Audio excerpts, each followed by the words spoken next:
Welcome to Tamil jobs insider YouTube channel. இந்த வீடியோவில் நம்ம தமிழ்நாட்டில் இப்போ ரீசெண்டாக வெளிவந்திருக்க பர்மனெண்ட் கவர்மெண்ட் ஜாப் பற்றி தான் பார்க்க போகிறோம். இந்த நோட்டிஃபிகேஷனில் வேரியஸ் டைப்பில் உங்களுக்கு போஸ்டிங்ஸ் கொடுத்துருக்காங்க. ஒவ்வொரு போஸ்டிங் பொறுத்து சேலரி அண்ட் குவாலிஃபிகேஷன் உங்களுக்கு வேரி ஆகுது. மின்சாரத்துறையிலேருந்து நோட்டிஃபிகேஷன் ரிலீஸ் பண்ணியிருக்காங்க. ஓகேங்களா? போஸ்டிங்ஸை பொறுத்த வரைக்கும் உங்களுக்கு group A, group B, group C அப்படின்னு சொல்லி 3 கேட்டகரியில் உங்களுக்கு கொடுத்துருக்காங்க. இனிஷியல் சேலரியே பர் மந்த்துக்கு 21,700 56,800 வரைக்கும் பேசிக் பே இருக்கும். இது இல்லாமல் எக்கச்சக்கமாக அலவன்சஸும் இருக்கும். ஓகேங்களா?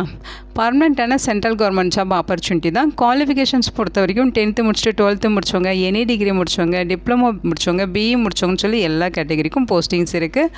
ஆன்லைன் மூலமாக விண்ணப்பிக்க சொல்லியிருக்காங்க. ஜாப் லொக்கேஷன்ஸ் நம்ம தமிழ்நாட்டிலையுமே உங்களுக்கு பிளேஸ் ஆஃப் போஸ்டிங்ஸ் கொடுத்துருக்காங்க.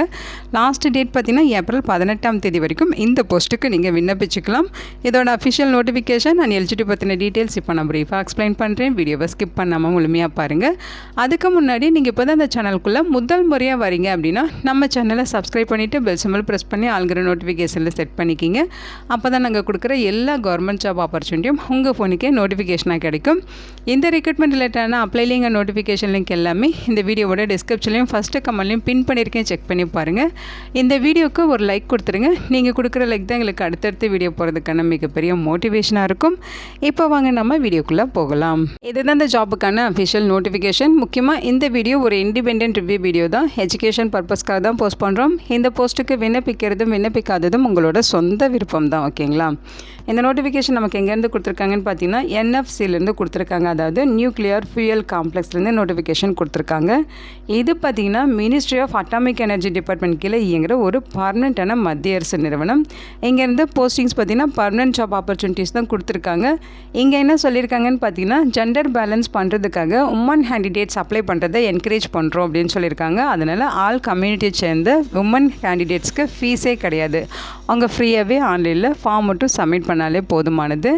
ஆன்லைன் மூலமாக உங்களை விண்ணப்பிக்க சொல்லியிருக்காங்க. அப்ளை பண்ண மார்ச் 21ஆம் தேதியிலிருந்து ஏப்ரல் 18ஆம் தேதி வரைக்கும் உங்களுக்கு டைம் கொடுத்துருக்காங்க.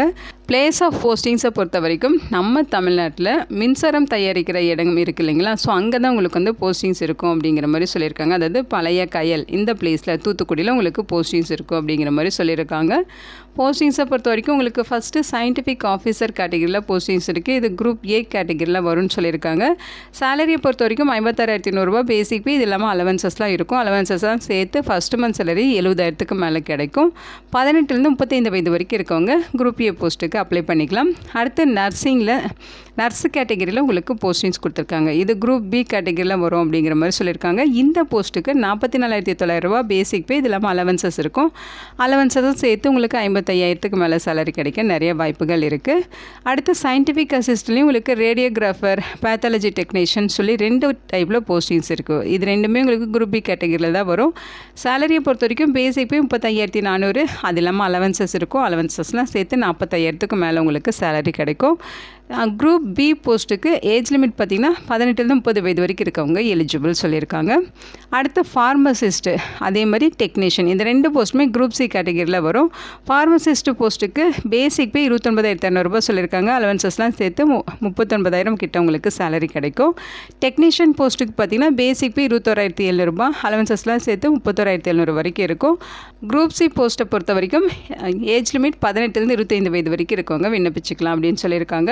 வேக்கன்சிஸ் கம்யூனிட்டி வாரியாக பிரித்து கொடுத்துருக்காங்க. சயின்டிஃபிக் ஆஃபீஸில் 2 வேக்கன்சிஸ், நர்ஸ் இதில் வந்து உங்களுக்கு 8 வேக்கன்சிஸ் இருக்குது. சயின்டிஃபிக் அசிஸ்டண்ட்டில், ரேடியோகிராஃபரில் 1, பாத்தாலஜி டெக்னீஷியனில் 1ன்னு சொல்லியிருக்காங்க.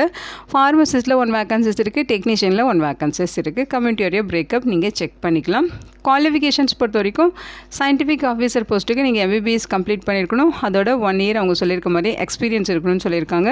அடுத்து நர்ஸ் போஸ்ட்டு, இந்த போஸ்ட்டுக்கு நீங்கள் 12th முடிச்சுட்டு diploma in nursing and midwifery 3 year course complete பண்ணியிருந்தால் எலிஜிபிள், அல்லது BSc நர்சிங் முடிச்சிருந்தாலும் எலிஜிபிள், அல்லது நர்சிங்கில் இயர் சர்டிஃபிகேட்டோட 3 இயர்ஸ் எக்ஸ்பீரியன்ஸ் இருக்குது உங்களுக்கு ஆர்ம்டு ஃபோர்ஸ் ஹாஸ்பிட்டலில் அப்படிங்கிற மாதிரி சர்டிஃபிகேட் இருக்குன்னா உங்களுக்குமே எலிஜிபிள் இருக்குன்னு சொல்லியிருக்காங்க.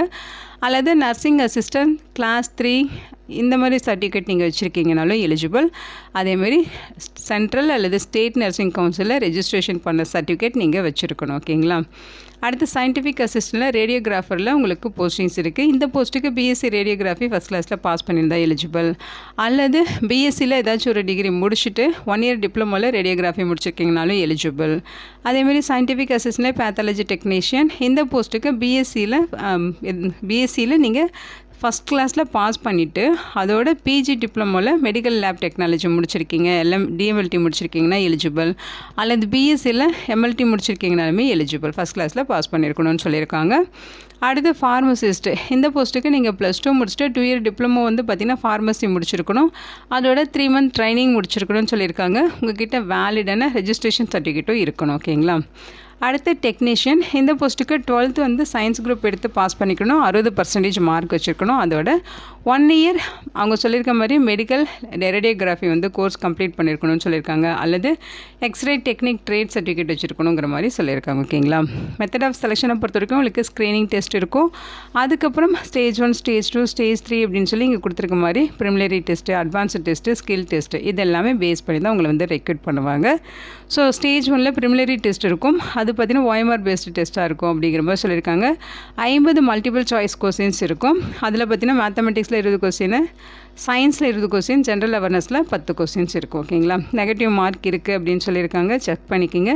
அடுத்து advanced test. So advance test எப்படி இருக்கும் அப்படிங்கிற மாதிரி சொல்லியிருக்காங்க. இதுலேயுமே 50 மல்டிபிள் சாய்ஸ் கொஸ்டின்ஸ் இருக்கும். ஸோ அதை டீட்டெயில்ஸ் கொடுத்துருக்காங்க, செக் பண்ணிக்கிங்க. அடுத்து ஸ்கில் டெஸ்ட். ஓகேங்களா. அவங்க சொல்லியிருக்க ஏஜ் லிமிட் இல்லாமல் உங்களுக்கு ஏஜில் ரிலாக்ஸேஷன்ஸுமே இருக்குது. ஓபிசினா 3 இயர்ஸ், எஸ்சினா 5 இயர்ஸ், பிடபிள்யூடி கேட்டகரியாக இருந்தால் 10 இயர்ஸ் வரைக்கும் உங்களுக்கு ஏஜில் ரிலாக்ஸேஷன் இருக்குது. அதே மாதிரி பார்த்திங்கன்னா எப்படி அப்ளை பண்ணுங்கிற இன்ஸ்ட்ரக்ஷன் கொடுத்துருக்காங்க. ஸோ ஆன்லைனில் விண்ணப்பிக்கிறதுக்கு இங்கே ஒரு வெப்சைட் அட்ரஸ் கொடுத்துருக்காங்க பாருங்கள். recruit.nfc.gov.inங்கிற இந்த வெப்சைட்டில் போய்ட்டு நீங்கள் ஏப்ரல் 18ஆம் தேதி வரைக்கும் ஆன்லைன் மூலமாக விண்ணப்பிச்சுக்கலாம் அப்படின்னு சொல்லியிருக்காங்க.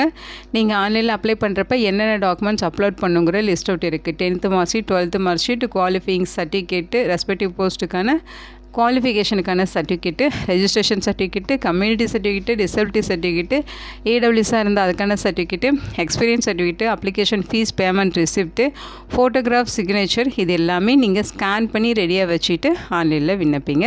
அதே மாதிரி அப்ளை பண்ணுறப்ப வேலிடான mail ID and phone number கொடுக்கணும் அப்படின்னு சொல்லியிருக்காங்க. இந்த ரெக்ரூட்மெண்ட் ப்ராசஸ் முடிகிற வரைக்கும் இமெயில் ஐடி, ஃபோன் நம்பரை வந்து ஆக்டிவாகவும் வச்சுக்கணும். ஓகேங்களா. உங்களுக்கு ஏதாவது கிளாரிஃபிகேஷன்ஸ் வேணும், டவுட் இருக்குது அப்படிங்கிற பட்சத்தில் இங்கே ஹெல்ப் டெஸ்க் மெயில் ஐடி கொடுத்துருக்காங்க. helpdesk-rect@nfc.gov.inங்கிற இந்த மெயில் ஐடிக்கு உங்கள் டவுட்டை மெயில் பண்ணி உங்கள் டவுட்டை நீங்கள் கிளாரிஃபையும் பண்ணிக்கலாங்கன்னு சொல்லியிருக்காங்க. ஸோ ஃபீஸஸை பொறுத்த வரைக்கும் பார்த்திங்கன்னா group A post scientific officer போஸ்ட்டுக்கு 500 ரூபாய் ஃபீஸ் சொல்லியிருக்காங்க. யாருக்கெல்லாம் ஃபீஸ் இல்லை அப்படின்னு பார்த்தீங்கன்னா SC, ST, women candidates, PWD கேட்டகரிக்கு ஃபீஸ் கிடையாது. அவங்களை தவிர்த்து மற்றவங்க எல்லாமே இங்கே சொல்லியிருக்க ஃபீஸ் வந்து பெய்ட் பண்ணணும். சயின்டிஃபிக் ஆஃபீஸருக்கு 500 ஃபீஸு. நர்ஸ் போஸ்ட்டுக்கு, சயின்டிஃபிக் அசிஸ்டன்ட் போஸ்ட்டுக்கெல்லாம் 150 ரூபா ஃபீஸ் சொல்லியிருக்காங்க.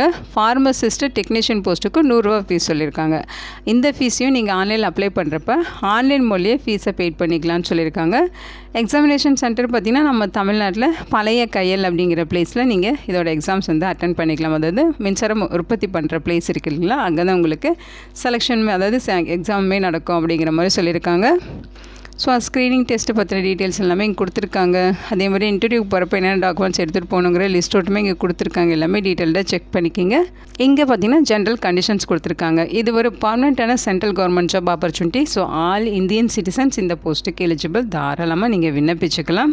இங்கே கொடுத்துருக்க இன்ஸ்ட்ரக்ஷன் எல்லாமே நீங்கள் டீட்டெயில்டாக ஒன் டைம் படித்து பார்த்துட்டு நீங்கள் ஆன்லைனில் விண்ணப்பிச்சுக்கலாம். ஓகேங்களா. ஸோ இந்த போஸ்ட்டுக்கு அப்ளை பண்ணுறதுக்கு லாஸ்ட் டேட் ஏப்ரல் 18ஆம் தேதி ஈவினிங் 5 மணி வரைக்கும் டைம் கொடுத்துருக்காங்க.